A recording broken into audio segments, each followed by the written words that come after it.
Forces have raided a suspected militia town as the UN expands its control of the territory.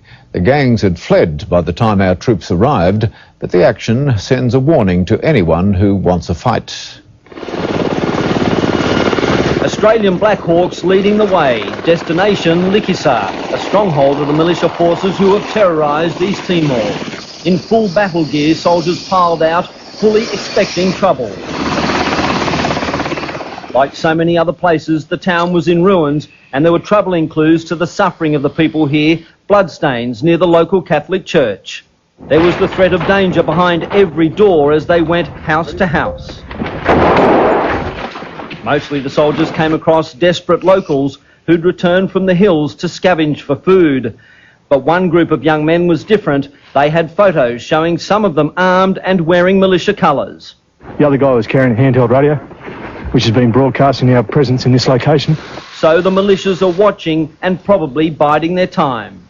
But they were too slow for this deadly bounty. Indonesian soldiers set fire to their weapons workshop in Dili, but dozens of guns would have been easy to salvage. Piles of ammunition plus other equipment wasn't touched by the flames. Australian soldiers took it all away. And now there's the work the UN troops really appreciate, bringing practical help to the people. At a rice warehouse abandoned by Indonesian troops, they were organising the East Timorese to help themselves, guarding and distributing the food. Hopefully it'll be a good start for them to be able to work together as a community. The need for aid in Dili is expected to grow dramatically, with thousands of people now heading here from their mountain hiding places. We expect that there's somewhere between 30 and 60, 70,000 people in the hills who could come down in the next few days. Meanwhile, at Dar Ray, in the hills overlooking Dili, the thousands who took refuge there at the height of the violence are now being urged to head home. We feel it is safe for you and your people to go down into Dili. Even more desperate people have been found in the far east of the territory at the coastal village of Com. UN forces went there last night hunting militia. They found up to 5,000 refugees in urgent need of food and medical care. Details of the raid on Com emerged this afternoon. A number of militiamen were caught in the sweep. Automatic weapons, knives and machetes were seized. Investigations into the reported murder of up to 7 people, including a priest and 2 nuns in that region, are continuing. In Dili, Simon Boda, National... And in East Timor, with the refugees who fled in terror now at last flooding back into Dili. Finally confident of their safety, they are repopulating a city which once numbered more than 80,000. Home they come, the life of a city returning. There is security, there are new friends from strange places, and even though most of their houses have been destroyed, there's shelter and ample food.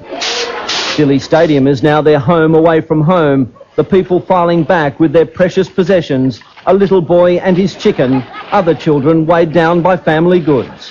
They have survived by hiding in the bush for weeks. Now that ordeal is over, they can begin to look to the future.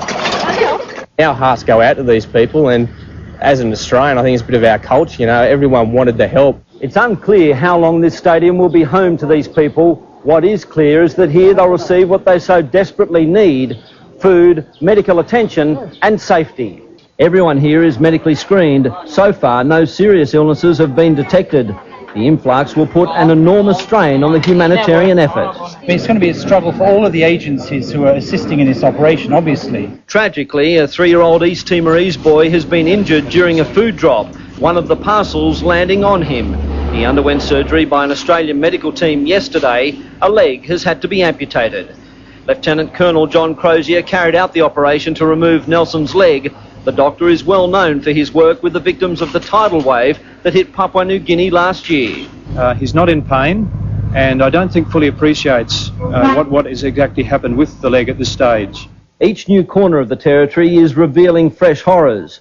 This is allegedly the scene of an atrocity on the western outskirts of Dili. A witness claims militias and Indonesian troops murdered 10 East Timorese people with machetes, dumping their bodies in the back of a truck and setting them on fire.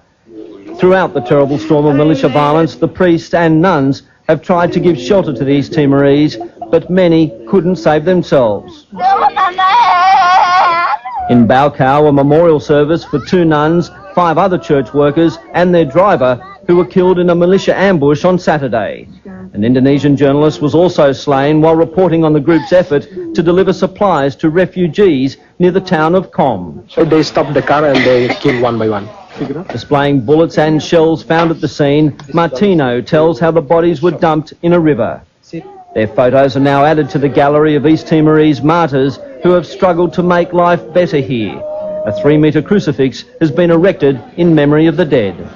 Simon Boda, National 9 News.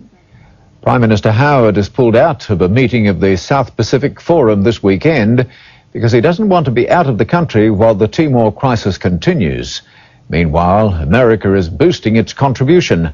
Defence Secretary William Cohen announcing in Darwin this afternoon that more troops and a warship will join the operation, but only in a support role.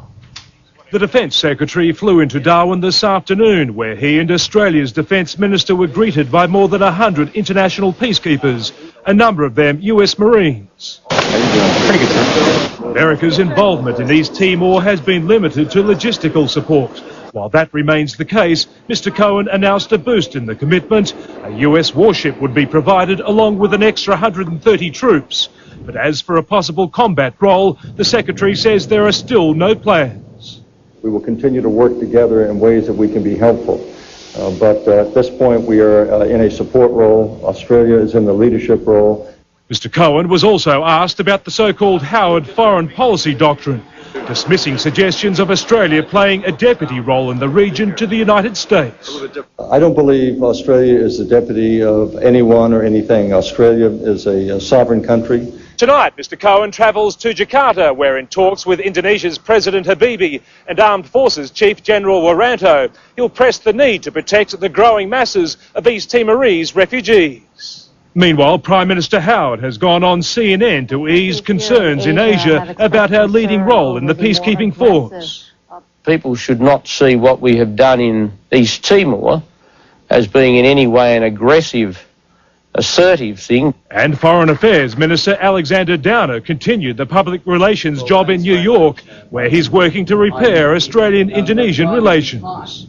Clearly, the crisis in East Timor has strained our ties, but Australia remains committed to the relationship. In Darwin, Brad Schmidt, National 9 News.